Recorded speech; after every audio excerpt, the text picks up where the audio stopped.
Hello friends, welcome to my YouTube channel excellent study point. हमारे YouTube channel excellent study point में एक बार फिर से आप सभी का स्वागत है। आज हम फिर से आपके लिए टेक्नोलॉजी से रिलेटेड एक वीडियो लेकर आए हैं। आज की हमारी इस वीडियो में हम आर्टिफिशियल इंटेलिजेंस के बारे में डिस्कस करेंगे। क्या होता है एआई? आप सभी ने एआई का नाम बहुत सुना होगा, यानी कि आर्टिफिशियल इंटेलिजेंस।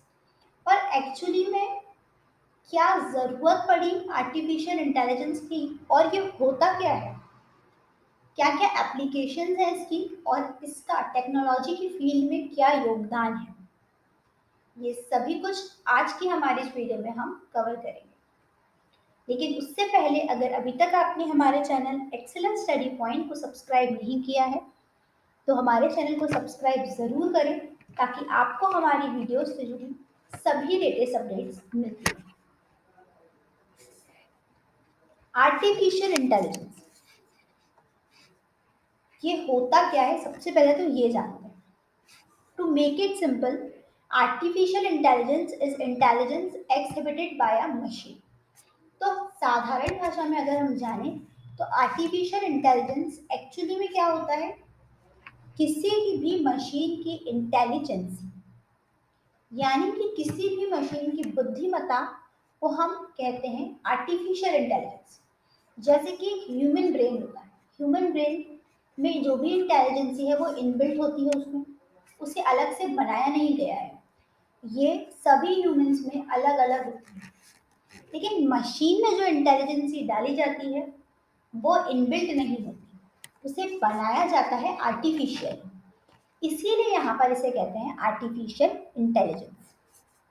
ये कंप्यूटर साइंस की एक ब्रांच है जो कि डील करती है क्रिएटिंग कंप्यूटर और machine as intelligent as human being, जो कि कंप्यूटर और मशीन को इंटेलिजेंट बनाने पर वर्क करती है, जैसे कि ह्यूमन बीइंग की तरह मशीन भी वर्क करे, ऐसा यहाँ पर आर्टिफिशियल इंटेलिजेंस द्वारा किया जाता है।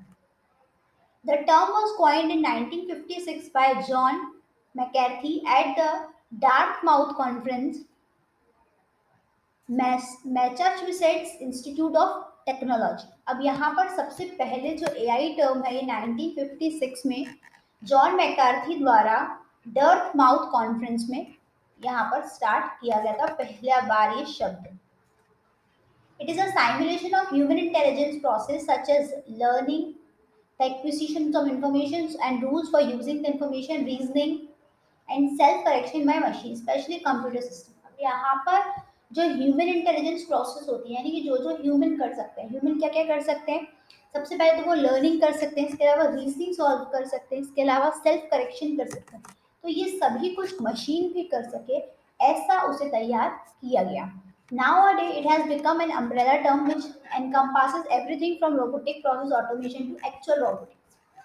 अब आज की अगर हम बात करें तो आज के समय में ये पूरी प्रोसेस जो है रोबोटिक ऑटोमेशन रोबोटिक्स में कन्वर्ट हो चुकी है। यहाँ पर एआई बेस्ड रोबोट्स भी बनाए गए हैं, तो ये रोबोटिक्स की फील्ड में भी बहुत ज़्यादा वर्क कर रहा है। Recently, it has become widely popular and gained prominence due to its multi-faceted application ranging from healthcare to military devices। अब इसकी जो एप्लीकेशन है वो भी बहुत ज़्यादा है, यानी कि मिलिट्री डिवाइसेस से लेकर हेल्थ केयर तक इसके बहुत ही ज़्यादा एप्लीकेशन हमें देखने के लिए मिलते हैं। अब is it possible for a computer to become completely artificial intelligent, यानी कि क्वेश्चन ये राइज होता है कि क्या किसी कंप्यूटर के लिए ये पॉसिबल है कि वो कम्प्लीटली आर्टिफिशियल इंटेलिजेंट हो जाए। So work is being done in this arena, however, except some instance of computer playing games faster than the best human players to success has been achieved। यानी ये देखा गया है कि बिल्कुल ऐसा हो सकता है कि कंप्यूटर जो है वो आर्टिफिशियल इंटेलिजेंस हो सकते हैं पूरी तरीके से, क्योंकि आपने देखा होता है कि जो कंप्यूटर्स रहते हैं उनमें जो गेम्स डले होते हैं वो गेम्स ह्यूमन प्लेयर से ज़्यादा तेज खेलते हैं, ज़्यादा सही तरीके से खेलते हैं, और सक्सेस भी जो है वो कंप्यूटर ही होता है।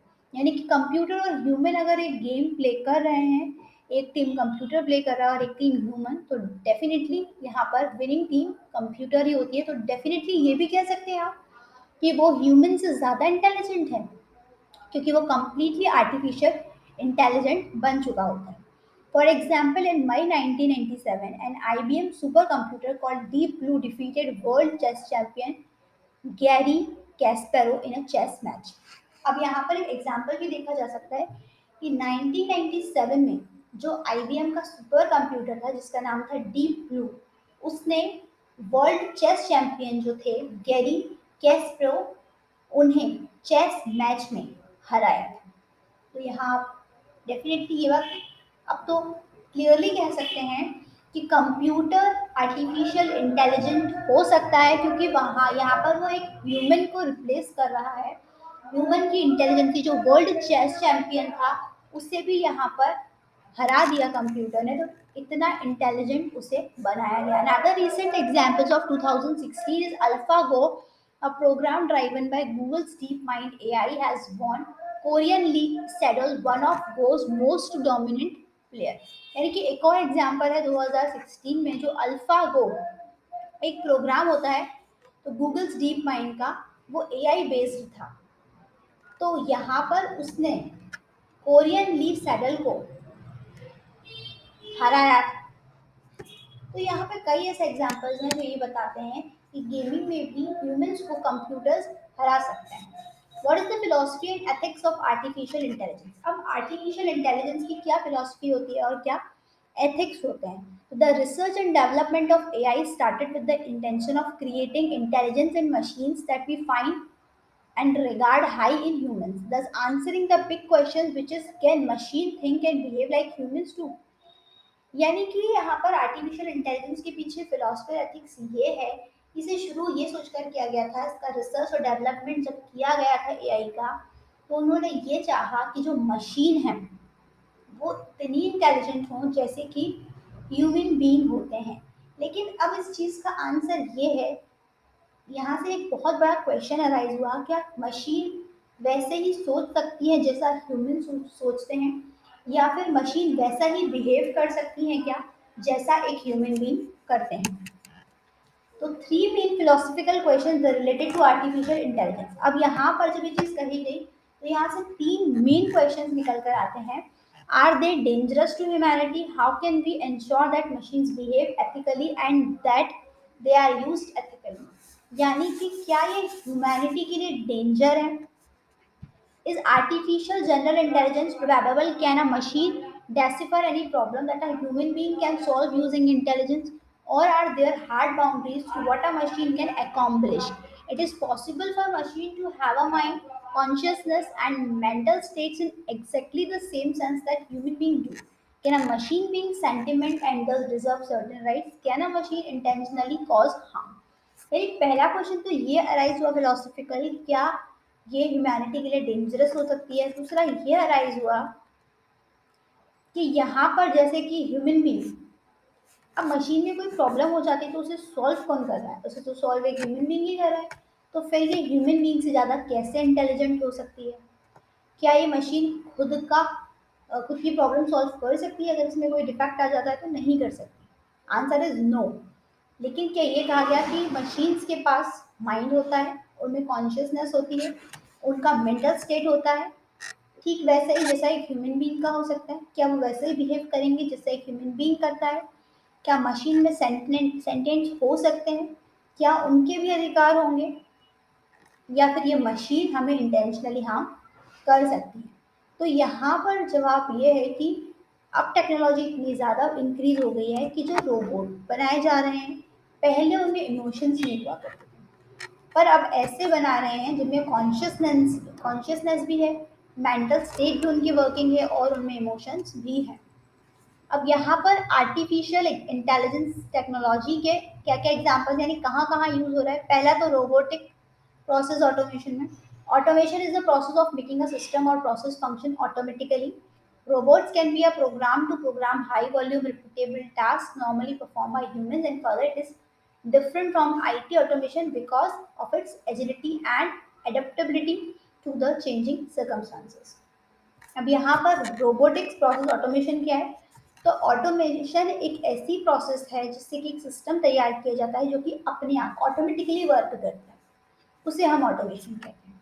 जैसे रोबोट्स हैं तो उन्हें एक प्रोग्राम के तहत बनाया जाता है, उनमें भी प्रोग्रामिंग की जाती है जिससे कि वो बिल्कुल ह्यूमंस की तरह नॉर्मली परफॉर्म करें। इसके अलावा सेकंड एप्लीकेशन एग्जांपल इसका है natural language processing. NLP is the processing of human language and not computer language via computer program. For example, spam detection, which looks at the subject line and the text of an email and decides if it's junk. यानी कि natural language processing क्या होती है, ये human language की process होती है and not computer language by computer program. ये किसी कंप्यूटर लैंग्वेज की या फिर कंप्यूटर प्रोग्राम की लैंग्वेज नहीं होती है, ताकि मशीन जो है वो ह्यूमन लैंग्वेज को भी डिटेक्ट कर सके। जैसे कि अगर स्पैम डिटेक्शन किया है तो वो सब्जेक्ट लाइन में दिखाएगा, तब वो ये डिसाइड करेगा जब उसे ईमेल मिलेगा। फॉर एग्जांपल स्पैम डिटेक्शन आप समझ रहे हैं कि हमें जब ईमेल्स रिसीव करते हैं तो कुछ ईमेल्स ऐसे होते हैं जो स्पैम में चले जाते हैं, तो वो क्या हो रहा है, ये नेचुरल लैंग्वेज प्रोसेसिंग का ही एग्जाम्पल है कि वो अपने आप समझ गया कि ये जो है वो जंक फाइल है और उसने यहाँ पर इसे स्पैम में डाल दिया। Second है pattern recognition. Pattern recognition is a branch of machine learning that focus on identifying pattern in data. यानी कि पैटर्न रिकॉग्निशन जो है वो मशीन लर्निंग की एक ब्रांच है जो कि किसी भी तरह के डेटा को आइडेंटिफाई करता है कि उसका पैटर्न क्या है। इसके बाद machine vision. Machine vision is the science of making computer visualise by capturing and analysing visual information using a camera.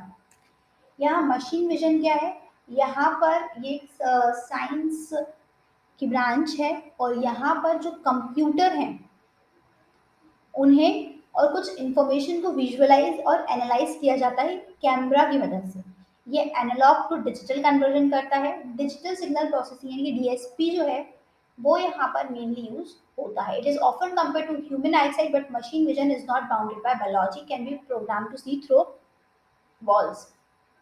It is used in a range of application from signature identification to medical image analysis. यानी कि ये signature identification के लिए use किया जाता है, but इसे normal eyesight से मशीन विजन को नहीं देखा जाता है, ह्यूमन आईसाइट से आप इसे नहीं देख सकते।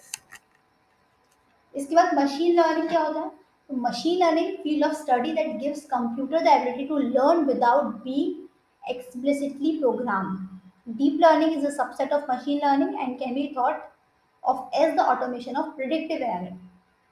यानी कि मशीन लर्निंग क्या होता है, मशीन लर्निंग यहाँ पर कंप्यूटर की एबिलिटी होती है कि उसको यहाँ पर लर्न कराया जाए, यानी कि डीप लर्न कराया जाए। डीप लर्निंग मशीन लर्निंग का एक सबसेट होता है। ये मेनली मशीन में प्रोग्राम्ड करना होता है, यानी कि मशीन को इस तरीके का बना दिया जाए कि वो खुद ही बिहेव करे, खुद ही प्रोग्राम करे, यानी कि वो ये सब कुछ लर्न कर चुकी है, अपने अंदर इनबिल्ट कर चुकी है। फिर आता है robotics. Robotics is a field of engineering focused on the design and manufacturing of robots. Robotics actually में एक इंजीनियरिंग की फील्ड होती है।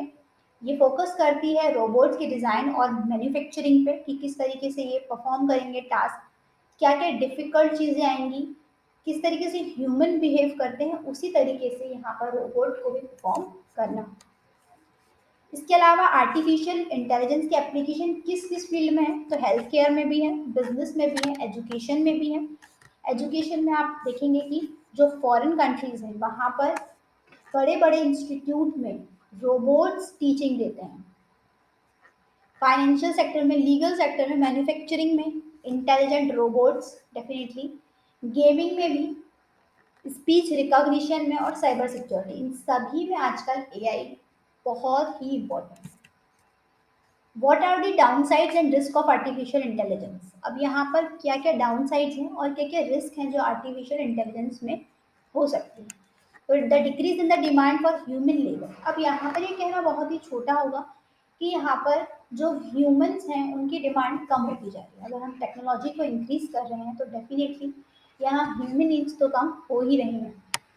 अब यहाँ पर जो काम ह्यूमंस किया करते थे उन्हें कौन कर रहा है, उन्हें मशीन्स कर रही हैं। तो यहाँ पर मिलियंस ऑफ जॉब जो हैं वो रिप्लेस कर दी हैं मशीन्स ने।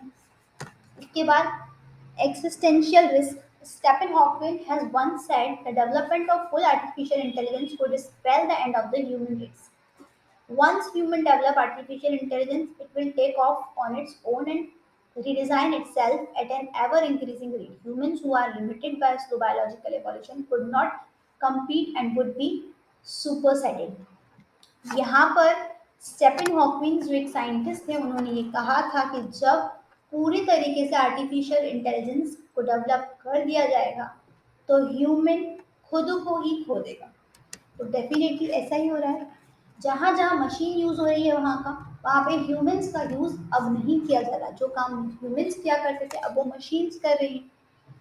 इसके अलावा AI technology falling into terrorist hands may unleash modern terror network including machine and therefore vulnerability of humans may magnify। यानी कि एआई टेक्नोलॉजी का यूज सिर्फ अच्छी जगह नहीं किया जा रहा है बल्कि यहाँ पर टेररिस्ट के द्वारा भी एआई यूज किया जा रहा है। तो ये तो हार्मफुल होगा ही ह्यूमैनिटी के लिए। It may lead to moral degradation in society due to decreased human to human interaction. In such an era of rapid and disruptive changes, many questions arise: will these technological changes be accomplished by equally profound economic, social and cultural changes? अब यहाँ सबसे बड़ा question ये arise होता है कि ये ही टेक्नोलॉजी हमारे इकोनॉमिक, सोशल और कल्चर को भी पूरी तरीके से बदल देगी। Will future government be force to fork out universal basis income? How could education be refined with artificial intelligence, big data, augmented reality and personalised learning pathway? यानी कि जिस तरीके से हम कन्वेंशनल स्टडी करते हैं उस तरीके से नहीं हो पाएगी। टीचिंग जिस तरीके से होती थी उस तरीके से नहीं हो पाएगी। अगर आपको एक रोबोट पढ़ा रहा है तो आप उससे कितने क्वेश्चन अराइज करेंगे? नहीं कर पाएंगे। तो यहाँ पर एजुकेशन सिस्टम हो या फिर कोई दूसरा सेक्टर भी हो पर बहुत ज़्यादा अफेक्ट करेगा एआई से। जैसे कि फॉरेन्स में इस तरह का यूज़ होने लगा है एआई का, यह इंस्टीट्यूट में रोबोट्स द्वारा ही लर्निंग दी जाती है। Possible areas for AI applications in Indian condition. अब इंडिया में एआई कहाँ कहाँ यूज़ हो रहा है या कहाँ कहाँ यूज़ हो सकता है? तो it can complement digital India mission. यहाँ पर जो डिजिटल इंडिया मिशन है उसके लिए यहाँ पर एक बिग डेटा एनालिसिस हो रहा है और यहाँ पर इसे यूज़ किया जाएगा क्योंकि विदाउट इसके एआई के ये पॉसिबल है नहीं। डिजिटल इंडिया मिशन तो यहाँ यूज़ किया जाएगा इसका। Targeted delivery of services schemes and subsidy can be further fine tuned. यानी कि जो सब्सिडी दी जाती है या फिर डिलीवरी ऑफ सर्विसेज हैं, स्कीम्स हैं, उन्हें भी यहाँ एआई द्वारा मेंटेन किया जा रहा है। स्मार्ट बोर्ड सर्विलेंस और मॉनिटरिंग जो है, सिक्योरिटी इंफ्रास्ट्रक्चर, वो भी एआई द्वारा ही मेंटेन होता है। AI can be use to automate government process. यानी कि गवर्नमेंट प्रोसेस को कई बार ऑटोमेट करने के लिए यहाँ एआई का ही इस्तेमाल किया जा रहा है। Which is the nodal organisation of the government for the research work on artificial intelligence. अब यहाँ पर आर्टिफिशियल इंटेलिजेंस के लिए गवर्नमेंट का नोडल ऑर्गेनाइजेशन कहाँ है? तो centre for artificial intelligence and robotics is the primary laboratory for DRDO for research and development of different areas. Information and communication technology is located in Bangalore. यानी कि यहाँ पर एआई की कई सेंटर्स हैं जो इंडिया में हैं। डीआरडीओ द्वारा लेबोरेटरी बनाई हुई है। पहले तो है centre for artificial intelligence and robotics, ICT है जो कि बेंगलोर में है। It is involve in the research and development of high quality secure communication, command and control. इसके अलावा जो centre of artificial intelligence and robotics है ये 1986 में एग्जिस्टेंस में आया था। इसका एक्चुअल में अभी जो प्रोजेक्ट चल रहा है वो software to intercept online communication से कॉस्ट सिक्योर ऑपरेटिंग सिस्टम पर इस वक्त ये काम कर रहा है। तो ये जो है ये नोडल ऑर्गेनाइजेशन है इंडियन गवर्नमेंट का जो कि रिसर्च वर्क कर रहा है एआई पर। अब क्या क्या चैलेंजेस हैं जो इंडिया फेस करेगा आर्टिफिशियल डेवलपमेंट के साथ, आर्टिफिशियल इंटेलिजेंस डेवलपमेंट के साथ? So AI-based applications are mostly driven largely by the private sector and have been focused largely on consumer goods. Public-private funding models, which is a success in the United States, China, South Korea, and elsewhere, may be considered good for India. यानी कि यहाँ पर जो public-private funding model है, ये सभी countries में successful है, तो इंडिया के लिए भी यहाँ पर ये सक्सेसफुल ही साबित होगा। लेकिन presently it is not present in India, पर अभी ये इंडिया में नहीं है public private funding model. Our education system is not updated to the modern technology. यानी कि जो हमारा एजुकेशन सिस्टम है अभी तक इतना अपडेट नहीं हुआ है कि यहाँ पर रोबोट्स टीचिंग प्रोवाइड करें। तो economic environment as a same of job shift rapidly and skill become valuable and obsolete in a matter of years. तो कुछ सालों में यहाँ पर ऐसा हो सकता है। The debate of poverty versus technology and where to spend the most is more likely to persist until the political class takes a higher interest in real issues than tribal ones. यानी कि यहाँ पर political versus poverty versus technology पर हमेशा debate चलती रहेगी। यहाँ पर जो पॉलिटिकल क्लास है वो इसमें ज़्यादा इंटरेस्ट लेती है as compare to tribal ones. In the case of India, Inafu is one such artificial intelligence based company which is still in its nascent phase but soon may challenge global companies and therefore can create AI ecosystem in India. अब अगर हम India की बात कर रहे हैं तो India में यहाँ पर इनएफू नाम की एक आर्टिफिशियल इंटेलिजेंस बेस्ड कंपनी है जिसने इसमें काफ़ी ज़्यादा आगे काम करना शुरू कर दिया है और धीरे धीरे चलकर ये फ्यूचर में दुनिया की बड़ी ग्लोबल कंपनीज को चैलेंज भी करेगी और इंडिया में एआई के इकोसिस्टम को भी ये क्रिएट करेगी। तो यहाँ पर हमने आर्टिफिशियल इंटेलिजेंस के बारे में पूरी इंफॉर्मेशन कवर की है कि आर्टिफिशियल इंटेलिजेंस एक्चुअल में क्या होता है, किस तरीके से इसकी टेक्नोलॉजी इंक्रीज हुई है, क्या क्या इसके एप्लीकेशंस हैं, क्या क्या इसके चैलेंजेस हैं, ये सभी कुछ हम इसमें डिस्कस कर चुके हैं। तो आई होप कि आर्टिफिशियल इंटेलिजेंस से रिलेटेड सभी डाउट्स आपके क्लियर हो गए होंगे।